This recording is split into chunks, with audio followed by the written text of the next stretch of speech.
같은 나이, 같은 팀, 같은 훈련량. 그런데 왜 어떤 선수는 12살에 전국 대표가 되고 어떤 선수는 16살이 돼서야 비로소 두각을 나타낼까요? 많은 지도자가 조기에 두각을 나타내지 못하는 선수를 재능 없음으로 판단합니다. 하지만 현대 스포츠과학은 이렇게 말합니다. 그 선수는 늦은 게 아니라 다른 시계를 가지고 있을 뿐이다. 오늘 마스터 클래스에서는 세 가지를 다룹니다. 첫째, 바이오 밴딩. 둘째, 재능 발굴. 셋째, 홀리스틱 평가. 미국 코치협의회 레벨 5 기준과 2024년 파리올림픽 데이터를 바탕으로 함께 정리해 드리겠습니다. 바이오 밴딩이란 생활 연령이 아닌 신체 성숙 단계에 따라 선수를 분류하는 방식입니다. 예를 들어 볼까요? A 선수와 B 선수 모두 만 13세입니다. 하지만 A는 이미 급성장기를 지났고 B는 아직 성장을 시작도 안 한 상태입니다. 이 둘을 같은 기준으로 평가하는 건 출발선 자체가 다른 레이스입니다.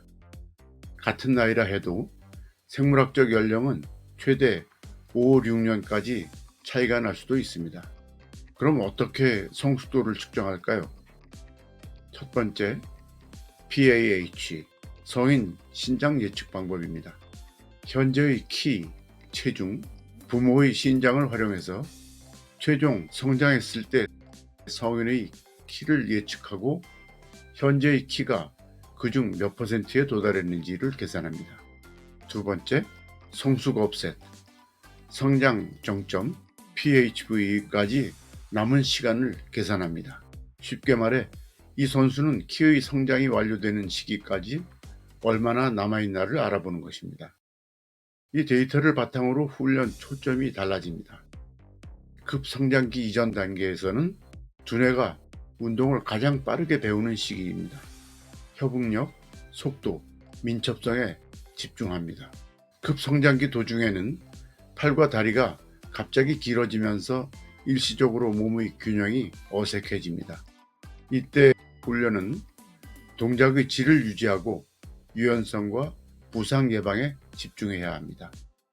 급성장기 이후 시작점에서는 드디어 근력과 파워 훈련의 효과가 극대화됩니다. 이 시기에 맞춰 본격적인 체력 훈련을 설계해야 합니다. 성숙이 빠른 선수는 신체 우위에만 의존하지 않고 기술을 배우게 됩니다. 성숙이 느린 선수는 혹사당하지 않는 환경에서 선수 자신의 잠재력을 발휘할 기회를 얻을 수 있습니다. 결과적으로 더 많은 선수를 더 긴 시간 훈련시킬 수 있습니다. 재능 발굴 결과가 아닌 속성으로의 전환, 재능 발굴의 패러다임이 바뀌고 있습니다. 과거에는 이번 대회에서 몇 초를 기록했나가 기준이었다면 지금은 이 선수가 가진 속성이 무엇인가를 봅니다. 네 가지 차원을 통합해서 평가합니다. 첫째, 신체 구조입니다. 신장 145cm 이상, 팔 길이 대 신장 비율이 1.02 이상이 주요 기준입니다. 팔이 키보다 긴 선수는 추진 표면적이 넓어서 파워 전달의 효율이 높습니다. 실제로 이 변수가 수영 재능의 가장 강력한 예측 변수 중 하나입니다. 둘째, 생리적 능력입니다. 최대 산소 섭취량, 남성 유망주 기준 60ml 이상, 유산소 엔진의 동력의 크기입니다. 젖산 역치는 VO2max의 88%에서 93% 지점으로 피로를 얼마나 늦추느냐가 레이스 후반을 결정합니다. 셋째, 기술 지표입니다. 스트로크 지수, SI, 속도 곱하기 스트로크 길이, 이 단일 수치의 예측력이 R값 0.91, 거의 완벽한 상관관계입니다. 기록보다 효율성을 보아야 합니다. 이 지표들을 통합해서 TSA, 종합운동능력 점수로 환산합니다. G스코어를 사용해서 표준화하고 신호등 방식으로 직관적으로 표현합니다. 예를 들어 신장 G스코어 0.18은 황색, 윙스팬 플러스 0.85는 녹색, 200m 기록 마이너스 1.39는 녹색, 우수, 평균 TSA 플러스 0.69라면 목표 달성. 다음은 TSA 표준화 점수를 사용합니다. 이렇게 하면 기록은 아직 평범하지만 잠재력 지수가 높은 선수를 골라낼 수 있습니다. 마지막으로 한 번의 평가보다 시간에 따른 변화 추적이 훨씬 중요합니다. 같은 훈련에 어떻게 반응하는지 그 발달 속도 자체가 잠재력의 신호입니다. 3. 홀리스틱 평가법. 사람을 본다. 홀리스틱 평가란 수영을 잘하는 기계를 만드는 게 목적이 아닙니다. 오래, 건강하게, 지속적으로 성장하는 선수를 만드는 것. 홀리스틱 평가는 선수를 세 가지 도메인으로 봅니다. 첫째, 운동 기술. 둘째, 건강과 웰빙. 셋째, 삶의 준비도. 이 세 영역은 서로 연결되어 있습니다. 하나가 무너지면 다른 것도 흔들립니다. 홀리스틱 환경의 핵심은 코치와 선수의 관계입니다.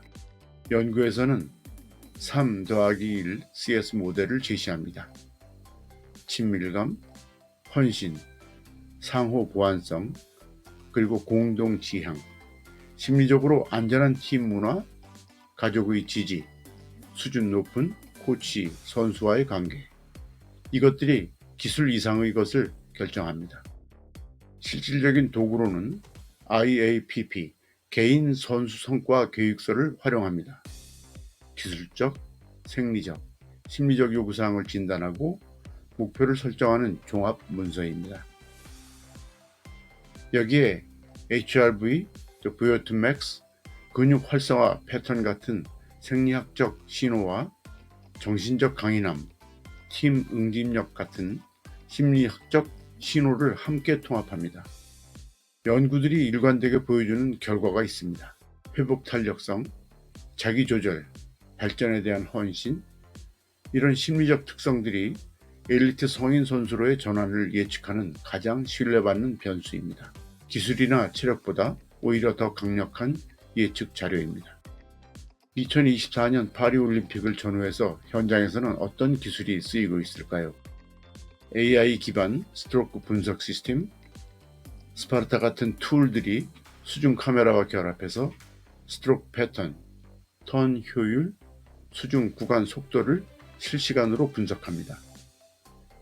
여기에 유전자 마커 분석도 접목되기 시작했습니다. ACTN3는 근섬유 구성과 관련된 유전자, ACE는 심폐지구력과 관련됩니다. 이를 통해 개인 맞춤형 훈련 설계와 부상 예방 전략을 수립합니다. 자, 그러면 지금 당장 현장에서 쓸 수 있는 것을 정리하겠습니다. 하나, 신규 선수 등록 시 신장, 체중, 양팔 길이, 다리 길이를 측정하고 기록합니다. 둘, PAH 계산기를 활용해 성숙 단계를 파악합니다. 셋, 기록 비교보다 TSA 지수 변화를 추적 관찰합니다. 넷, 선수 면담에서 학업, 가족 환경, 스트레스 요인을 정기적으로 체크합니다. 오늘 내용을 세 문장으로 정리합니다. 첫째, 바이오 밴딩. 둘째, 재능 발굴. 셋째, 홀리스틱 평가. 다음 편 제113편에서는 유체 역학과 스트로크 최적화를 4부로 나누어 다룹니다. 파리올림픽 결승 레이스 데이터를 직접 분석하면서 0.01초를 줄이는 기술의 디테일을 짚어보겠습니다. 쑥스럽지만 영상이 도움이 되셨다면 좋아요와 구독 부탁드립니다. 혹시 여러분의 팀에서 바이오 밴딩을 적용해 본 적이 있나요? 어떤 변화가 있었는지요? 궁금합니다. 댓글로 그 변화의 한 가지만 알려주세요. 큰 도움이 되겠습니다. 다음 편에서 뵙겠습니다. 감사합니다.